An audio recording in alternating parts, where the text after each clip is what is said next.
Dans l'épisode d'aujourd'hui, je vais partager avec toi quelles sont les 6 choses que je ferais si je perdais tout. Si je devais commencer de rien et rebâtir ce que j'ai bâti au cours de la dernière décennie. Alors, tu veux savoir quelles sont ces 6 choses que je ferais immédiatement? Eh bien, reste à l'écoute.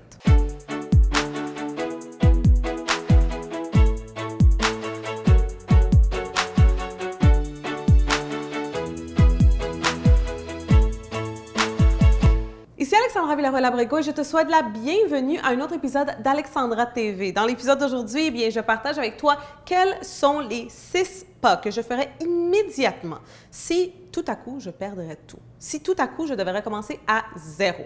Maintenant, avant de commencer avec l'épisode d'aujourd'hui, eh bien, je t'invite à aller t'inscrire à notre liste de courriels parce qu'en le faisant, tu vas recevoir gratuitement le poster, l'affiche de la pyramide AVA, la pyramide des 9 niveaux de développement personnel et professionnel. Donc, le but de cette pyramide est vraiment de t'enseigner quelles sont les étapes de développement par lesquelles on passe jusqu'à ce qu'on arrive au plus haut niveau, qui est le niveau de l'illumination. Donc, si ça pique ta curiosité, si ça t'intéresse, si tu veux recevoir ce cadeau gratuitement, comme je dis, le lien se trouve dans la description en bas de cette vidéo et il va aussi apparaître à l'écran. Alors, assure-toi d'aller récupérer ton cadeau. Tu as ton cadeau? Parfait. Alors maintenant, commençons avec ces 6 pas que je prendrais si je devais recommencer à zéro. OK? Que je pense que n'importe qui de nos jours aujourd'hui devrait prendre si tu es en train de recommencer ou même de commencer.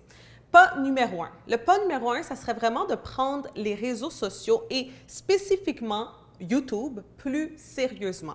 Quand j'ai commencé il y a une décennie, en 2010, YouTube venait à peine de commencer. Il y avait quelques années, il n'y avait pas vraiment de YouTubeurs qui donnaient des conseils de coaching, de développement personnel, des choses comme ça. Pas beaucoup de gens qui étaient des YouTubeurs. Même le terme YouTuber n'existait pas. Même chose pour Facebook. Instagram n'existait même pas en tant que tel comme plateforme. Et au début, donc, quand j'avais commencé, je publiais de temps en temps. Donc, je pense que dans les premières 4 années que j'étais ici sur YouTube, j'ai publié peut-être une douzaine de vidéos, vraiment en 4 ans. Parce que je ne voyais pas, et je pense que personne, la majorité des gens, ne voyaient pas le potentiel de cette plateforme. Alors, si j'avais à recommencer à zéro, définitivement, une des premières choses que je ferais, ça serait d'être sur un horaire régulier.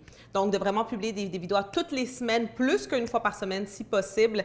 Aussi, d'être plus présente sur Facebook, quand Instagram avait commencé d'être plus présente sur Instagram, parce que je pense que c'est ça qui te permet vraiment de bâtir une plus grande communauté. J'aurais mis plus de focus là-dedans en sachant l'amplitude vraiment que ces plateformes allaient avoir un jour. Alors, si tu recommences ou tu commences à zéro, eh bien, je te conseille fortement de mettre énormément de focus à créer du contenu de valeur gratuit, vraiment, pour les réseaux sociaux.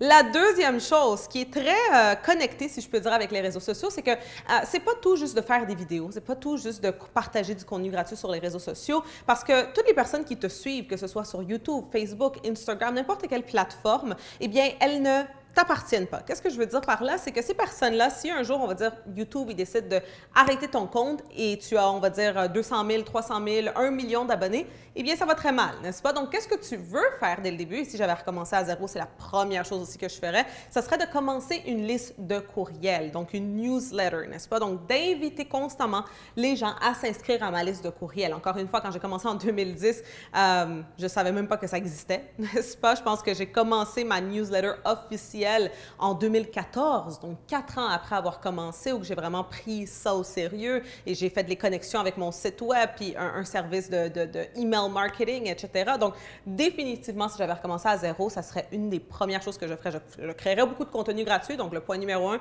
mais en même temps, j'inviterais constamment les gens à s'inscrire à ma liste de courriel pour que ces gens-là fassent partie de ma database, donc de ma base de données à moi. La troisième chose que je ferais si je recommencerais à zéro, si je perdrais tout, par exemple, du jour au lendemain, eh bien, ça serait, et ce point-ci est très connecté avec le deuxième point, ça serait de créer un genre de cadeau gratuit. Comme vous le voyez depuis plusieurs années ici sur Alexandra TV, à chaque fois qu'on commence les vidéos, je vous invite à vous inscrire à ma liste de courriel en vous proposant un cadeau gratuit. Parce qu'avec le temps, évidemment, les gens ont commencé à s'inscrire à beaucoup de listes de courriels et après ça, nos emails d'emails. Je pense que pour tout le monde, c'est comme ça. Nos boîtes de courriel sont devenues très, très comme surchargées de beaucoup d'emails, de beaucoup de promotions, etc. Donc, les gens sont maintenant de plus en plus sélectifs à où est-ce qu'ils s'inscrivent, n'est-ce pas? Et c'est complètement normal, je le suis aussi. Donc, je crois qu'une bonne façon d'inciter les gens à s'inscrire à ta liste de courriel, donc à faire le point numéro 2, eh bien, c'est de proposer un cadeau gratuit. Donc, j'aurais pris le temps dès le début de développer, que ce soit un e-book, que ce soit, je ne sais pas, un petit programme gratuit, un audio, quoi que ce soit vraiment qui ferait que ça serait une façon d'inciter les gens à s'inscrire à ma liste de courriel. Donc, vraiment, je pense que les 3 premiers points sont très, très, très connectés les uns avec les autres. En 2015, je vais toujours me souvenir qu'une chose qui a vraiment aidé à propulser ma business au prochain niveau, c'est qu'on m'a invité à faire partie d'un groupe mastermind. C'est un groupe mastermind des leaders dans le online marketing du monde hispanique. Donc, on se réunissait une fois par mois en ligne et on partageait. Donc, si j'avais à recommencer à zéro, une des premières choses que je ferais, ça serait vraiment de trouver des gens qui ont ma mentalité. Qui avaient cette ambition. Je me souviens, à l'âge de 19 ans, quand j'avais commencé, j'étais très ambitieuse, j'avais plein de rêves, j'avais plein de désirs, je pensais constamment à des idées de business, je voulais en parler avec des personnes, mais dans mon entourage, il n'y avait personne qui faisait ce que je faisais, n'est-ce pas? Donc, c'était un peu difficile les premières années. Je me sentais très seule, je me sentais très bizarre aussi, n'est-ce pas? Dans la famille, entre les amis, j'étais la seule qui démarrait son entreprise, donc les gens un peu jugeaient, trouvaient ça bizarre. Alors, si j'avais su dans ce temps-là qu'il y avait d'autres personnes dans ce monde, peut-être pas dans ma ville, peut-être pas dans mon entourage immédiat, mais que je pouvais connecter avec des gens en ligne qui faisaient la même chose que moi, qui avaient les mêmes façons de penser, la même mentalité que moi, eh bien, je crois que ça m'aurait aidé vraiment à propulser ma business à de plus hauts niveaux beaucoup plus tôt dans le processus. Alors, mon 4e conseil, vraiment, si tu recommences à zéro ou si tu commences de zéro, c'est de t'inscrire, de participer à un groupe mastermind. Je crois que c'est quelque chose qui peut énormément t'aider. Le 5e conseil, et celui-ci est quelque chose que j'ai fait quand j'ai commencé, n'est-ce pas? Donc, si j'avais à recommencer à zéro, si je perdais tout, eh bien, je referais la même chose. Ça a été la première chose que j'ai fait en commençant mon cheminement à l'âge de 19 ans, écrire un livre. Écrire un livre, non seulement m'a donné la confiance de savoir que je pouvais faire quelque chose.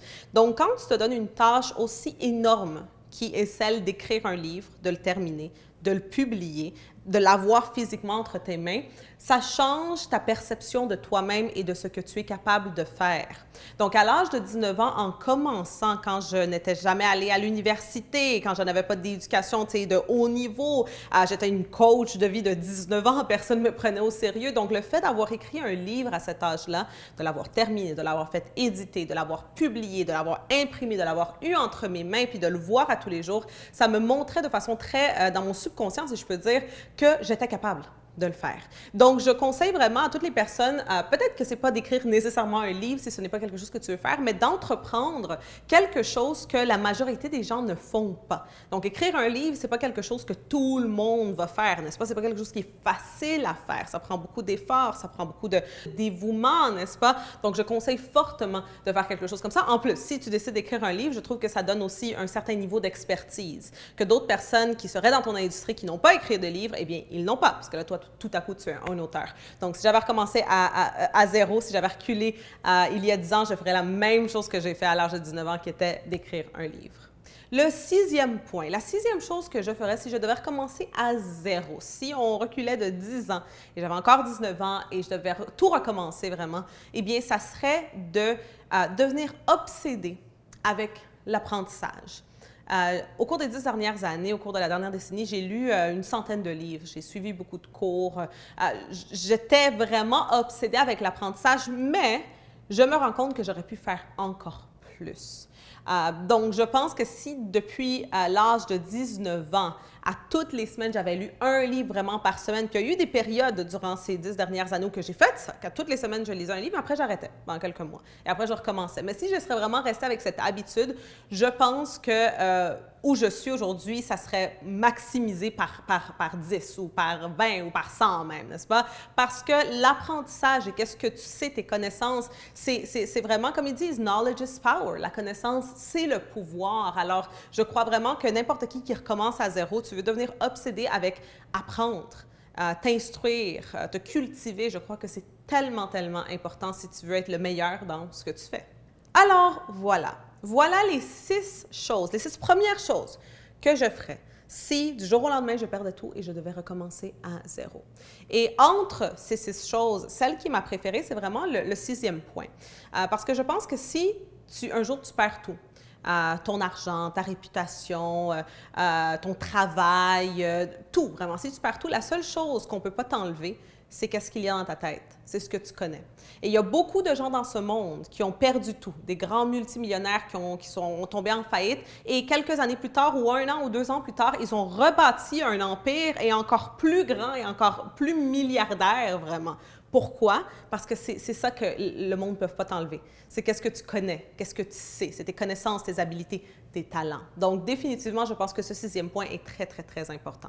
Dans la section de commentaires, laisse-moi savoir, eh bien, quels sont tes conseils à toi? Donc, si toi, tu perdais tout, qu'est-ce que tu ferais pour tout rebâtir, pour tout recommencer? Ça me ferait un grand plaisir de te lire. Oublie surtout pas d'aller récupérer ton cadeau, la pyramide AVA, ton poster que tu peux télécharger, par la suite même imprimer, pour ainsi voir et savoir où est-ce que tu en es dans ton développement personnel et professionnel. Sur quel niveau est-ce que tu te trouves et quel est ton prochain niveau que tu dois atteindre. Si tu as aimé cette vidéo, n'oublie pas d'aimer, n'oublie pas de partager avec tous tes amis et bien sûr de t'abonner pour 2 nouvelles vidéos par semaine ici sur Alexandra TV. Donc, c'est tout pour aujourd'hui et on va se voir très bientôt.